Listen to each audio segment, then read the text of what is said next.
following podcast is for informational purposes only. The contents of this podcast do not constitute tax, legal, or investment advice. Take responsibility for your own decisions, consult with the proper professionals, and do your own research.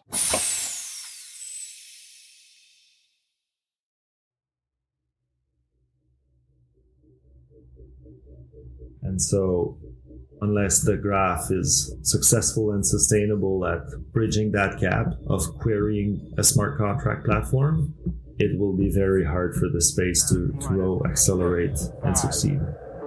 To me, it is, essential.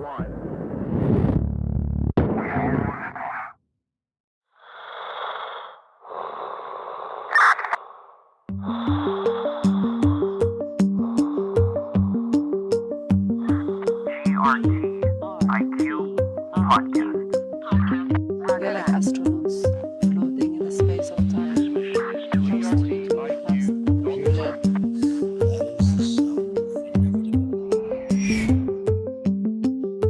Welcome to the GRTiQ podcast.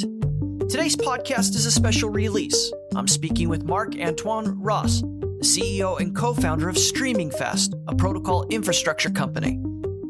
On June 17th, the Graph and StreamingFast announced a new partnership, which has since received a lot of news and industry attention. Due to the nature of this partnership and the impact it will have on the Graph ecosystem and community, I wanted to record a conversation with Marc and then release it as quickly as possible. My conversation with Marc is incredible. In addition to sharing his professional background and entry into crypto, his lifelong passion for entrepreneurship, Marc also shares compelling insights into the origins of StreamingFast, a one-time competitor of the Graph, and the nature of the problem he and his team initially set out to address. We also talk about what this new partnership will mean for the future of the Graph. We started the conversation talking about Marc's educational and professional background. This is a funny part because I've been pretty successful at school, like high school and so on. Kind of had a easy math and science, it was always high scores. But at some point I started becoming less and less excited about school, didn't know what I wanted to do with that, and didn't work enough, and my grades started being less exciting. And at the same time, I was 18 years old. I started working in IT, weekends, summer, part-time, all of that. And I realized how amazing this world was. And that was back in like 98 approximately. And I completely dropped out of school, started working in IT full-time, and really found my place. And at the time, it was really basic work. I started learning how to program and take care of mainframe queues and stuff like that, really basic. But I found this world really fascinating and started working really hard to overcome the fact that I didn't study in that field. And I guess that self-drive or desire to really succeed in that space was essential for me to work hard, learn a ton, and find smart people to collaborate with, to be able to learn with them and bring them to their success. And a few years later, I started my first company doing web design for brick and mortar companies. That's early 2000s, right? Quite a long time ago. And that's how my entrepreneurial journey started at 21. So that entrepreneurial journey is a major part of your history. In researching you and preparing for this interview, I can't help but note that you are at heart an entrepreneur. So I guess I'd like to know, where does that entrepreneurial fire come from? Yeah, so, being a little bit older now, I think I look back at trying to understand where that drive came from. And very young, I moved to France. I was 10 years old, moved to France and met a family over there that I believe is part of the influence, the entrepreneurial desire that grew on me. The story is this, the father of my friend that I met in high school bought back a company with a few of his colleagues, and they grew the company from basically almost bankrupt to a multi-billion-dollar public company, extremely successful. And I saw that by taking risks and working hard, you can really, whoever you are, whatever you have in terms of background, you can really change your destiny and you can impact the world in many different ways. And so I knew I had something in terms of passion and science, desire to contribute to the world. And so when I started seeing that I could control my destiny, I could work with smart people and try to excite them about, some vision or some dream or some journey that I want to go through.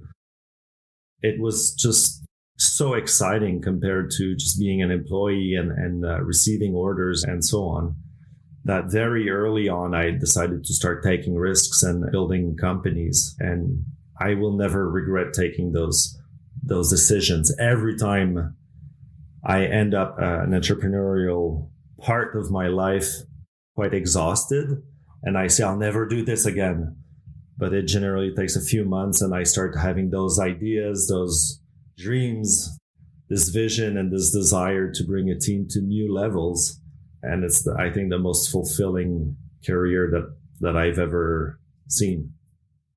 How does an entrepreneur like you find his way into the crypto space? So towards the end of my last startup called Passwordbox that was sold to Intel in 2014, I started working with Alex Bourget, who's our co-founder at StreamingFast. And so together we had an engineering challenge we were working on at Intel from 2014 to 2017.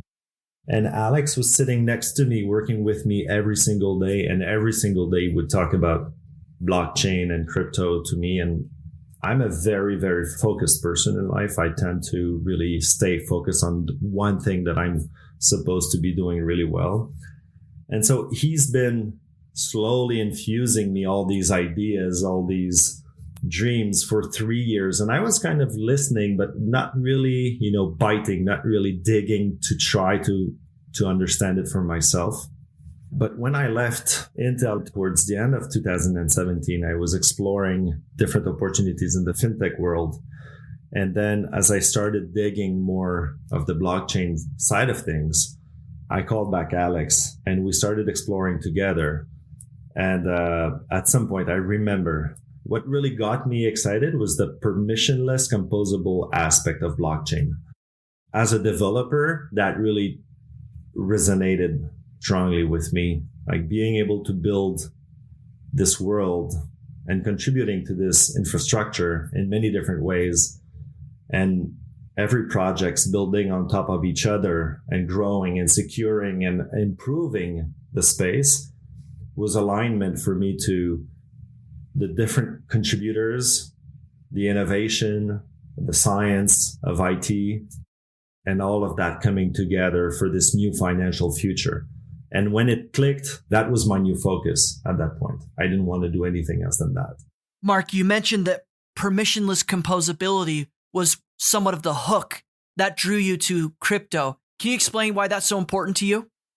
There's many aspects. I would say maybe one of them is that if we want a fair and transparent world to live in, we want anybody on earth to be able to have the same access, the same potential to innovating, to discovering, to building, to succeeding. So wherever you are, whatever your background is, and maybe that speaks to my personal path of being lucky, although I didn't take the easy path.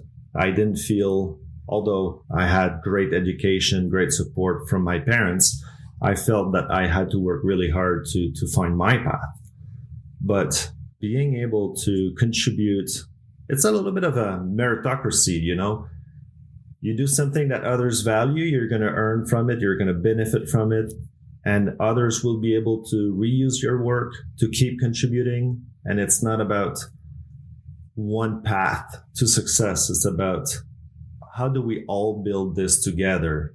It's like rewarded collaboration without having to ask for permission. Like, how often as a developer do you want to try something or do something, but you need to contact sales And you feel that if you're not big enough, if you don't have the financials to be able to get access to that service, you won't have the benefits of that service. And therefore, you're not going to be able to compete with others that do have this service, for example. And so it's just leveling the playing field for everyone. And the open source aspect of it means a lot to me, like really trying to innovate in the open so that we build this future a little bit better. Can you compare and contrast your entrepreneurial experience as an entrepreneur in the crypto space and an entrepreneur outside the crypto space? How are those two experiences different? That's a tough question. There's definitely big changes. I would say one of the big change is how you evaluate things. How do you work in these very different dynamics? For example, what is the potential of a project with strong marketing versus the potential of a project that has built such a strong network effect, such as the Graph? The level of network effects that we've been talking for over a decade. So those network effects that we see in crypto are just completely different. When you have thousands of contributors that have a different role, different level of contribution, whether it's more financial or more governance or more content / curation / animation of the community, the potential of this to bring better ideas, to create better software, and to align thousands of people towards a goal that is much bigger than anyone in the community is just very different. And so as an entrepreneur, as a CEO, as a leader, you want to excite your team towards one goal, one mission. And you need to make sure that you have funding from investors that is aligned with your team's goal. And you need to find customers that will want that. And it's really aligning all these different stakeholders towards one team performing a mission. In the crypto space, like there's macro movements that will impact your day-to-day. There's thousands of people contributing to the same mission that you're working on. You need to be a little bit more patient, I think, in seeing through your vision, but the core beliefs that you're bringing innovation for a better world is really different. And when you're interacting with potential users rather than customers, you feel that the conversation is much less about how are we able to extract value out of you as a customer, and for the customer, how are they able to extract value from the service and pay as little as possible. And now becomes, how do we make this work really well in a sustainable way so that we never have to worry about that again, or we just keep iterating and improving it. And so I think it dramatically changes how you operate and how you think about problems to be solved. So Marc, based on your experience as an entrepreneur in the crypto space, what would be your advice to any listener who is contemplating or reluctant to make the move and pursue entrepreneurship in crypto? My advice for an entrepreneur that wants to start in the crypto world would be to think of it as a meritocracy. And if they get smart, if they understand what's going on, if they work hard, if they contribute to good projects, and they're willing to take a little bit of risks in terms of investing time or capital in terms of, building a team towards a project, it's a phenomenal space to be taking those risks in. The reward in terms of seeing science go through, seeing projects elevate, seeing the recognition from the different users of the network are just phenomenal. And it's a bit of a different path than a VC funded startup where you have milestones, you grind, you raise, you grind, you raise, and eventually, if you're lucky, you exit. In the crypto space, I see it much more as a long-term journey that will have highs, lows, come back. It will be more of a navigation and a series of success that will build up a portfolio of success, which creates value for the entrepreneur. And this is, I think, something that is much more sustainable as an entrepreneur than aligning VC-funded startups one after the other. Marc, I want to turn our attention now to the primary reason you and I are speaking today. And that is because of the recent announcement of the partnership between the Graph and StreamingFast. And you're one of the founders and the CEO of StreamingFast. Let's start with a real basic question to help listeners understand why this announcement was so important and caught so much attention. What can you tell us about StreamingFast? So StreamingFast, I see us as a core dev team in blockchain. We're kind of a SWAT team that likes to take on the most complex challenges and solve them with elegant software. We have experience on multiple blockchains. We're extremely passionate and committed to this vision. And for the last 3 years, we've been building high performance indexing solutions for multiple blockchains. This comes from our experience at Intel, where we built, a large-scale data engineering platform, and we brought some of that experience and data engineering knowledge to the blockchain space, which is extremely exciting. And so we've been building that for 3 years, and we're bringing this indexing and multi-chain IP and experience and drive and passion to the Graph. So I already mentioned this when I introduced you, but you are the CEO of StreamingFast. What can you tell us about your role as CEO and your focus? My role as the CEO, what I do for the company is really to make sure that we hire the smartest people that we like to work with, that we are all aligned on a long-term vision, that the team is extremely happy about their contribution to the space. And I take care of, with my co-founders, of their relationships with the different parties in the space to see where we can bring this talent to have the optimal impact, which is always good for us, whether it's through grants, through improving the space, make progress, or through recognition left and right, really making sure that everybody is happy, having maximum impact, I think is what drives me every morning when I wake up. So Marc, what can you tell us about the team at StreamingFast? We're a team of 10 passionate people. Everybody is based in Montreal, although we do have one China native employee that has been working in the office with us for a couple of years and then moved back to China for a year to really nurture his network over there, and he's going to come back over the next year. So we're based in Montreal. Montreal is an amazing engineering talent city. There's large, game studios, lots of universities. Given our track record in the startup past, it's relatively easy for us to hire. So we're going to grow the team.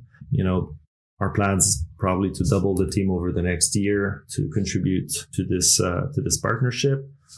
And I can say that this is my 6th or 7th technical team that I work with. And it's by far the most fun and strong team that I've ever assembled. Most of them are senior engineer level, if not CTO level in their past roles. They're all strong leaders that take mission at heart and really are able to discuss ideas internally, externally, try to find the best ideas. Even if it's not theirs, they don't care. They want the best solution to be implemented. They work really well together. And I feel that every day we contribute to improving, our skill set and our contributions. And it's really a passion for me to work with them. And how would you describe what the long-term vision of StreamingFast is? Our long-term vision is to be core developers of the Graph, contribute to its success, build a portfolio of assets that we manage ourselves for our own benefit, and see where in terms of Web3 evolution, where we can contribute our skill set to make sure that this space accelerates and gets to millions and millions of developers adopting the protocols and building on top of this new financial infrastructure. My last startup, my goal was to get 1 million active users on the platform. I would say that my goal right now is to bring, tens of millions of developers actively building in the blockchain space. And to do so, we need to have a really solid developer experience that is exciting, compelling, and easy to learn for these devs to onboard the space. So before we talk more in depth about the partnership, I want to segue by asking an important question because I think it sets up the remainder of the discussion and the foundation of the partnership. What was the problem that you and the other founders of StreamingFast created StreamingFast to address? Yeah, the very first problem we tackled was being able to query a blockchain and get a consistent view of the blockchain. When you query a bunch of nodes, let's say a bunch of Ethereum nodes, they're not necessarily at the same block height. So imagine you query 5 different blockchain nodes, and every time you get a different response because they're not at the same block height. And that was really annoying. We were trying to create an interface for our users, and we were on a Zoom call, literally on a Zoom call, and everybody had a different view of the chain. And we found it to be extremely annoying. We were actually creating an interface to vote on something, and people had a different view. And so we realized that blockchain nodes were optimized for security, for write throughput, but nothing was really optimized for how you will read from it. And it was obvious to us that you would not have that reads solution in the node that is responsible for writing and securing the data. It would just never scale. And so the gap became really clear to us, and we started working and building our first product to be able to consistently query blockchain nodes.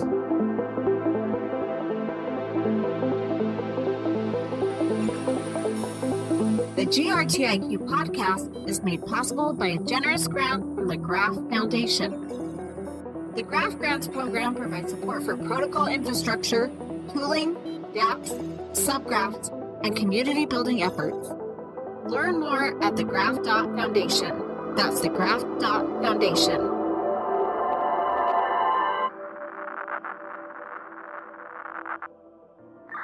Hi, this is GRTiQ.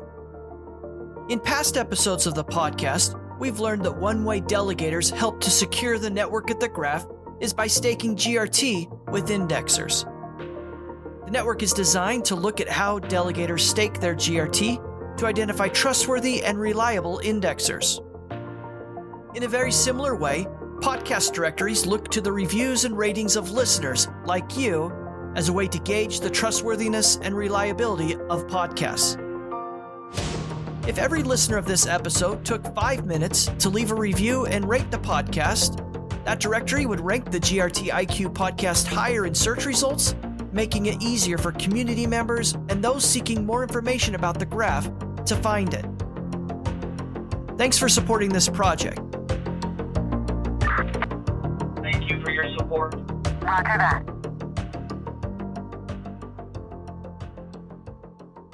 And do you remember when you first became aware of the Graph?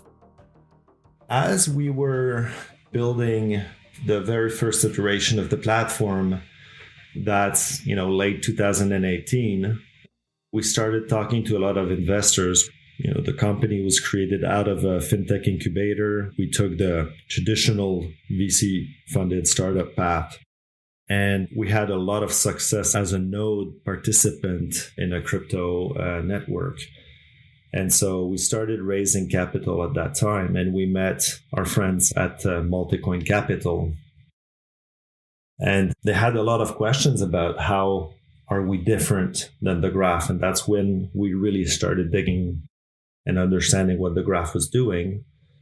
And so it was clear to us that the Graph was doing a lot of things in terms of building the community, building the protocol, the tokenomics, all things that we weren't doing. And so we would have an edge compared to the graph by building something extremely performant, being extremely focused on a specific problem for the indexing challenge.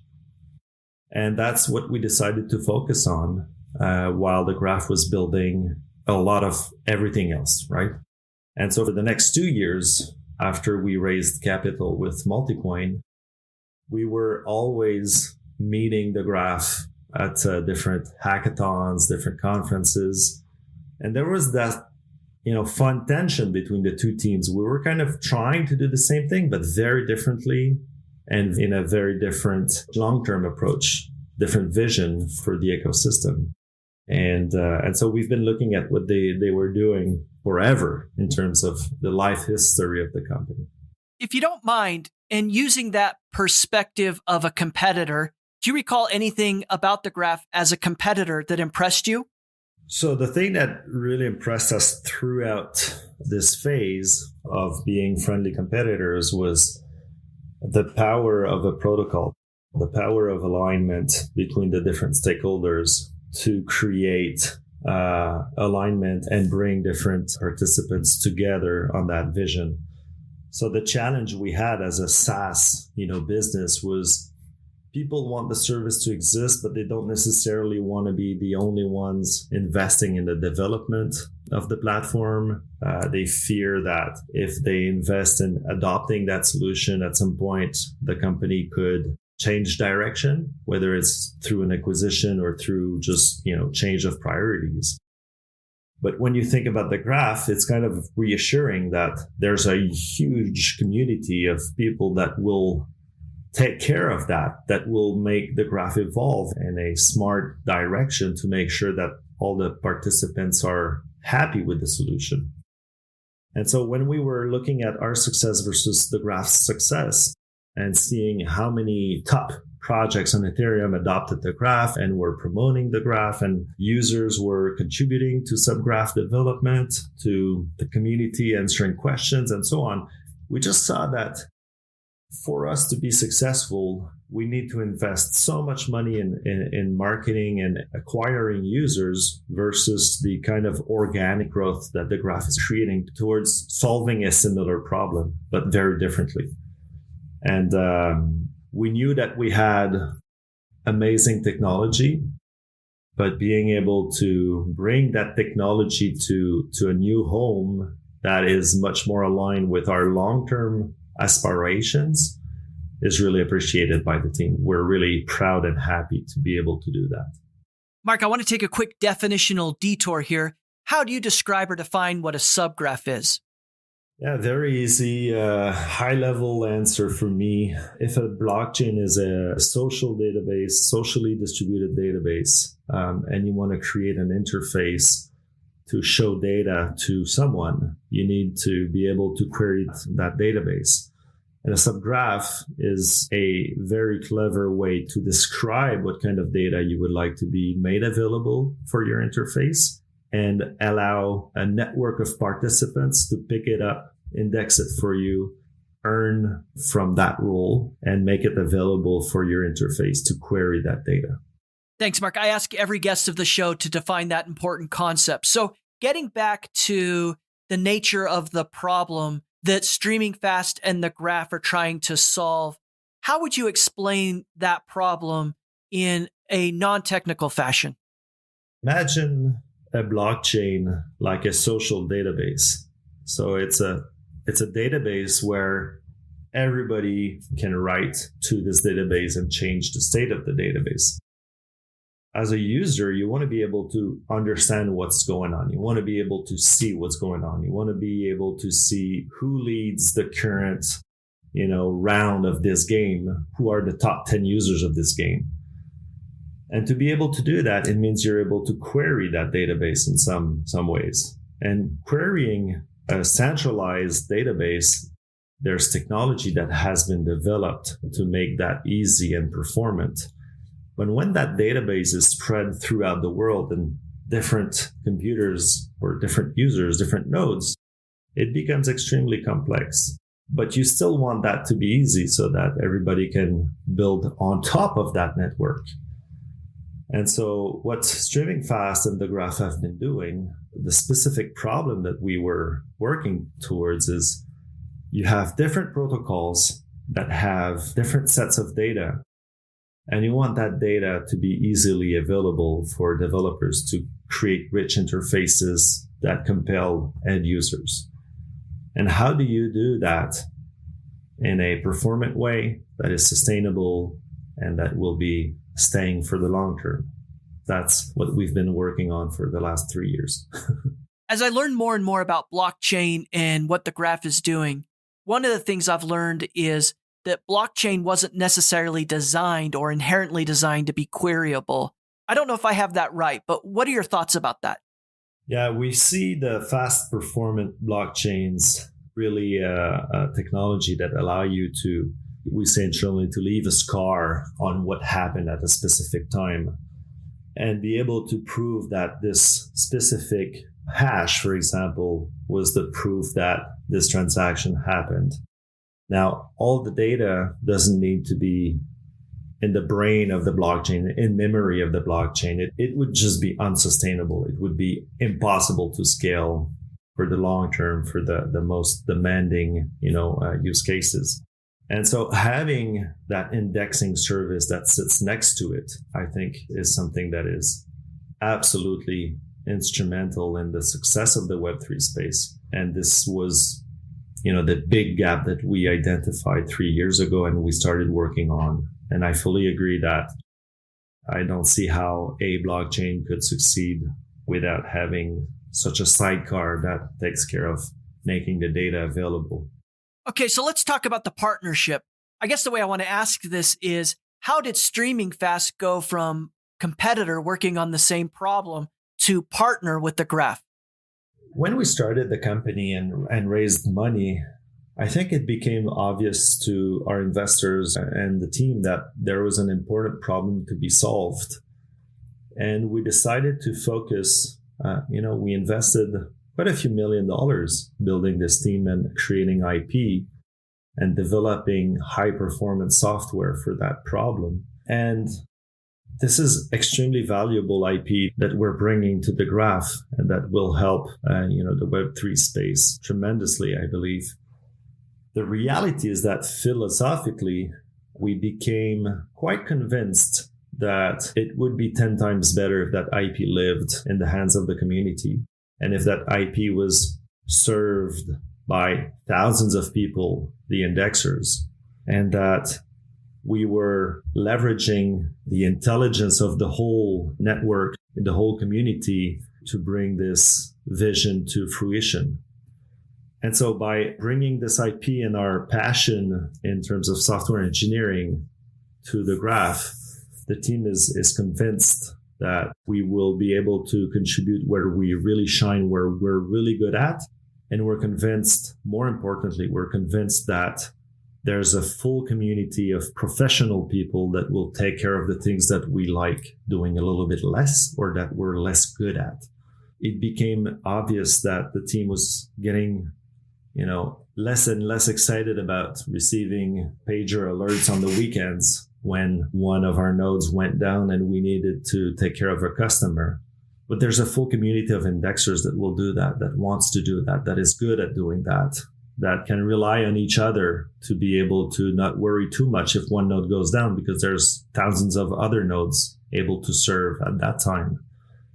And we think that this creates a much more sustainable ecosystem that works together to solve that pain point that we were working on. And so while we've been extremely successful at creating a specific piece of software for one specific need, high performance indexing, because we were really focused on that as a team and we invested millions of dollars doing so, we value the overall collaboration of the community to solve the bigger problems all together and contribute to the best of their capacity. So how would you characterize this partnership then? Was it StreamingFast saying, we now understand it needs to be a decentralized community-based approach? Was it the Graph saying, StreamingFast does these things, let's figure out a way to merge? How should we think about that? This is more of a 1 + 1 = 3 scenario. where it was obvious to us that if we were to work together, the sum of it would be 10 times more exciting for us and for the community of the graph. This is, I think, the best way for IP to be sucked in a space that will value this IP and keep improving it and keep creating sustainability for open source software development. In some of the press releases and media, this partnership has been referred to as a decentralized merger and acquisition or something to that effect. But in terms of the formalities, how would you describe that? The formalities are that we're receiving this large grant to open source all the relevant IP that we've created to the benefit of the graph, to make sure that what was our hosted service becomes part of the graph network, and that we're aligned on the long-term success of the graph, which is aligned with our belief that the Web3 space is here to stay. It needs to succeed, and to succeed, it needs large investments in improving the infrastructure and improving the performance and investment in innovation. And we saw the graph as the leading protocol to contribute to the Web3 space. And we wanted to bring alignment with our vision and the graph's vision. Well, I'm glad you bring that up because, again, in the press and media, this is another thing that's mentioned quite often, which is the partnership made sense because there was philosophical alignment. Would you mind taking a minute and just describing what is that philosophy that StreamingFast and the graph align on? Yeah, I think that the areas that are really interesting for us are in terms of open collaboration.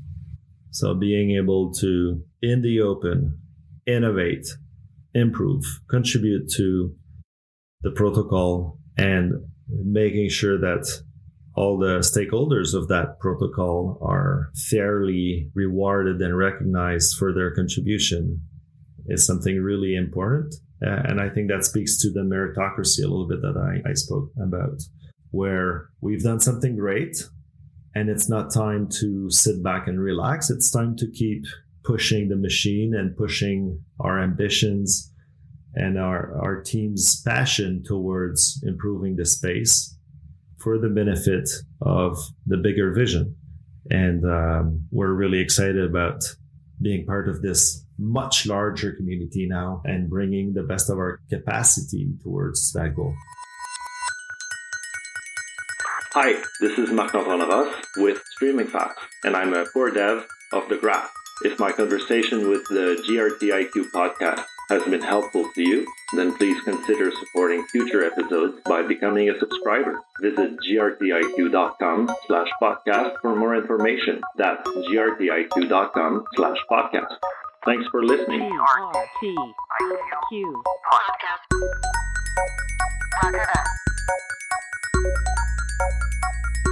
How would you address questions like this? And it gets brought up all the time. Either listeners will message me or I'll get tagged in Twitter, which is this idea that maybe a Google-like entity, a large tech firm, big bucks, at some point will just step in and solve the problem that StreamingFast and the Graph are trying to address. How do you answer or address concerns like that?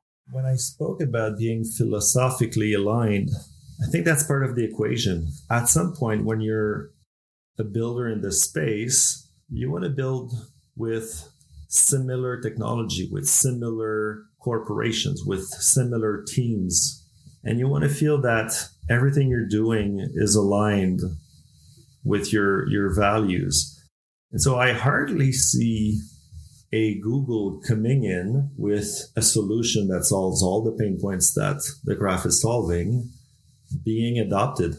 I just think that the people making the decisions in the space are the dApp developers, the investors, and these people will not want to favor a Google hosted version over community like the Graph. And so I think the power of the network, the power of the community is going to win over the largest tech players that could invest a lot of the dollars in technology, but will not be able to create the network effect that the graph and other protocols are creating. One of the ways the relationship is described between the Graph and StreamingFast is that StreamingFast will form the core dev team for the Graph. A lot of listeners, and I'll include myself in this, doesn't really understand what that means. So what is a core dev team and what will they do? So as a core dev team, I think our role is to contribute to the engineering success of the protocol. And so we're going to be bringing ideas, implementation, improvements to the protocol. And we're working alongside Edge and Node, who's been the single core dev team of the Graph since inception, working with them to bring our ideas, their ideas, review their ideas, comment on them, try to find improvement opportunities. But more importantly, I think code and develop and ship the things that make the Graph succeed in the best way. So whether it's improvements or challenges for the indexers, which of course we will bring a ton of improvements based on the performance of our platform, but also bring new elements to the protocol that would enable new use cases on multiple blockchains, but also explore new blockchains. We have a lot of experience on Solana, Flow, Near, and many others. And so bringing the Graph to multiple blockchains is something that really excites us as well. And we need a ton of people to be able to accelerate that roadmap. So what would you describe as, on day one, the types of things that StreamingFast can now provide to the Graph as a result of this partnership? The most important pieces that we're bringing to the Graph today, outside of our long-term contribution to the Graph, is twofold. One, we're fundamentally extracting data out of blockchain nodes differently than other projects or companies were doing. And that's a service that was called the Fire Hose for StreamingFast, which is all the data that you can ever imagine out of a node is available to be served in a stream of data. Once you have that data, indexing the data, the specific data that you care, is a very different challenge and becomes actually relatively easier. And so the first contribution will be to bring the Firehose technology to the Graph. We're currently in discussions and design sessions on how it will be brought to the Graph and in what shape or form and name and structure and so on. Once that is made available, the second big contribution will be our parallel indexing technology. This technology is what we've used to be able to index the PancakeSwap subgraph on Binance Smart Chain in, I believe it's under 6 hours. I don't know if you're familiar, but PancakeSwap launched on BSC, and they were struggling to get their subgraph fully indexed because of the speed of the chain, and it generates a lot of data. And so they were indexing for 7 weeks at the time we started looking into it. So we kind of adapted our parallel indexing technology to be specifically indexing this subgraph and other subgraphs. And when after a few iterations, we completely indexed the full PancakeSwap subgraph in less than 6 hours and actually won the PancakeSwap bounty a few weeks ago. And the benefits of being able to index in 6 hours are sometimes underestimated by a lot of devs. Of course, being able to index your data is quite useful to be able to create your interface that queries and displays nice graphs for nice, charts for your users. But the one thing that is often underestimated is the importance of being able to iterate over your data set. If you create a subgraph and it takes 7 weeks to index it, and then you realize that you're missing a data field that would be extremely useful to be able to display this new filter on your chart, but it takes you another 7 weeks to be able to re-index it, you're not going to do that. And it kind of slows down the development cycle, which reduces innovation, reduces user experience, and creates, all sorts of challenges that are not good for the space. And this comes back to our learning at Intel, where we were reprocessing the data all the time. And we realized that as long as we were able to reprocess very quickly, we were able to keep innovating and improving the platform. And so now that users will be able to reindex large chains in just a couple of hours, I think it's going to accelerate innovation. It's going to accelerate the development quality, improve the development quality, improve the end user's experience. And that's what we're bringing almost day one to the Graph. So much of that value will be value to, obviously, members of the indexer community. I'm curious if you have any early observations about the indexer community at the Graph. Yeah, well, you can imagine that our relationship and the way we talk to the community is very different today than it was a month ago. And so what I've been the most impressed of is how this indexer community is really active, how large it is as well.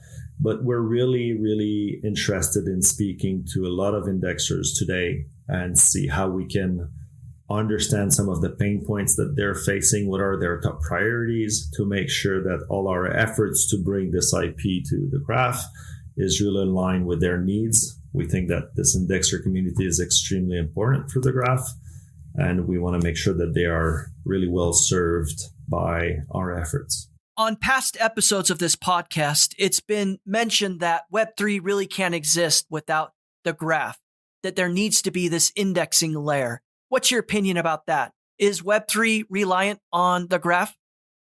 I believe that it is instrumental in the success of any smart contract platform.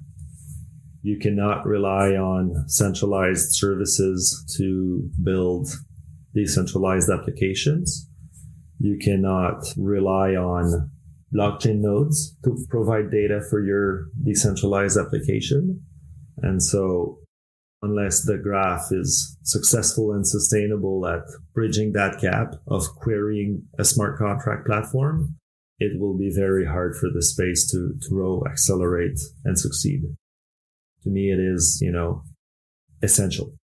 So then what would be your long-term vision for the Graph? Our long-term vision for the Graph is to really be this network of participants, of operators that will make all the blockchain's data and execution interfaced, easily available for all the clients connecting to the network, whether that's a mobile, a laptop, an interface, an IoT device.